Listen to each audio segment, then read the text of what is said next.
कभी सोचा है कि दुनिया के सबसे बड़े महाकाव्य में से एक उसकी शुरुआत आखिर होती कैसे है? क्या किसी हीरो के जन्म से या फिर किसी बड़े युद्ध के सीन से? रामचरितमानस इन सब से बिल्कुल अलग है।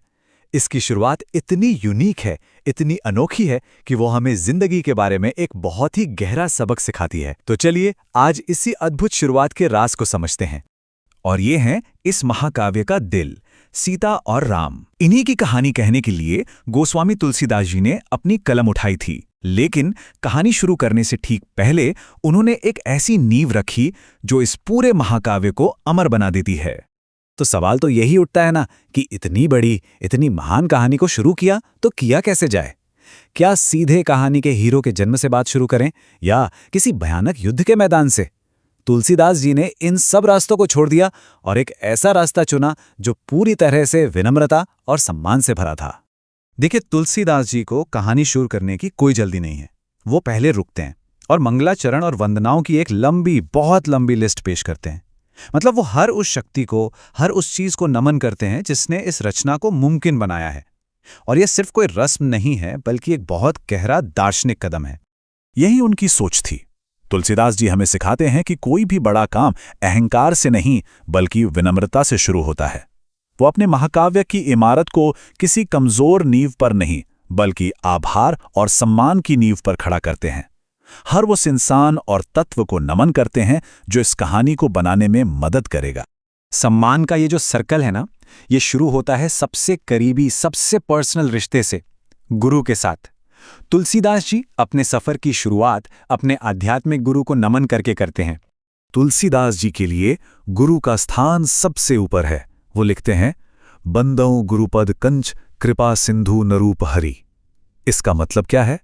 इसका मतलब है कि गुरु सिर्फ कोई टीचर नहीं है, वो तो कृपा के साक्षात सागर हैं, इंसान के रूप में खुद ईश्वर हैं। जरा सोचिए, गुरु की शक्ति का वर्णन कितना कमाल का है। तुलसीदास जी कहते हैं कि गुरु के शब्द अज्ञान के अंधेरे को मिटाने वाली सूरज की किरणें हैं, और उनके चरणों की धूल, वो तो एक जादुई अंजन, एक काजल की तरह है, जिसे आंखों में लगा लो तो मन की आंखें खुल जाती हैं और सच साफ साफ दिखाई देने लगता है। गुरु को नमन करने के बाद तुलसीदास जी अपने सम्मान के दायरे को और बड़ा करते हैं। अब वो सिर्फ अपने गुरु तक नहीं रहते, बल्कि पूरे समाज को देखते हैं, जिसमें अच्छे लोग भी हैं और बुरे लोग भी।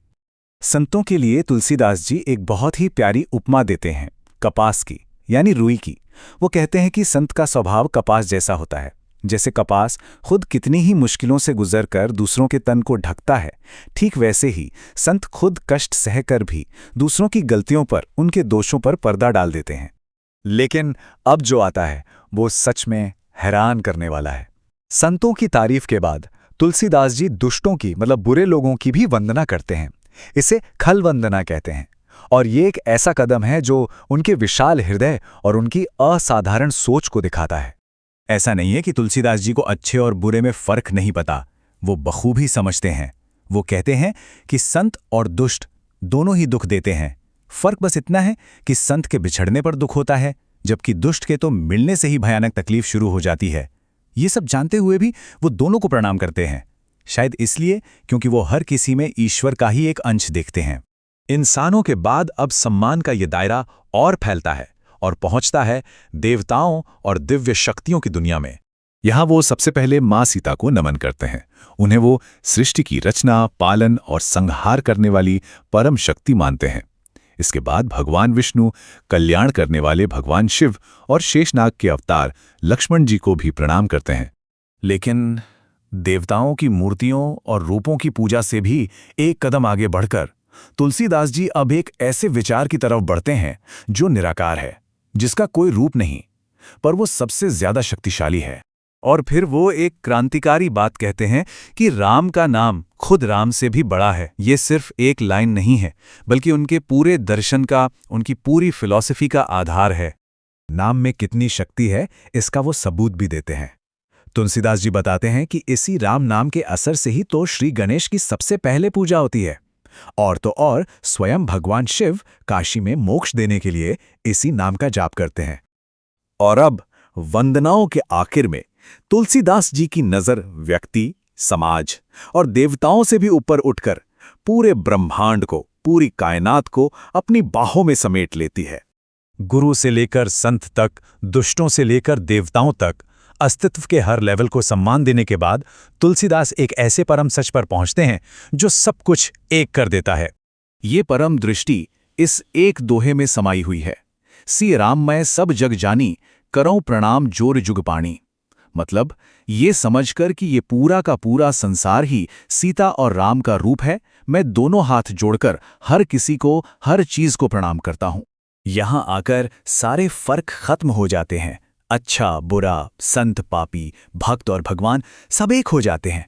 तुलसीदास जी हमें दिखाते हैं कि हर कण में, हर इंसान में वही एक दिव्य शक्ति है। यही सबसे बड़ा सच है। इस ब्रह्मांडीय नजरिए को स्थापित करने के बाद अब जाकर तुलसीदास जी अपनी कहानी कहने के लिए तैयार हैं। लेकिन रुकिए, कहानी शुरू करने से ठीक पहले वो एक बार फिर हमें विनम्रता का सबसे बड़ा पाठ पढ़ाते हैं। वो बहुत ही विनम्रता से ये बात मानते हैं कि मेरी बुद्धि तो बहुत छोटी है और श्री राम का चरित्र एक अथाह सागर है।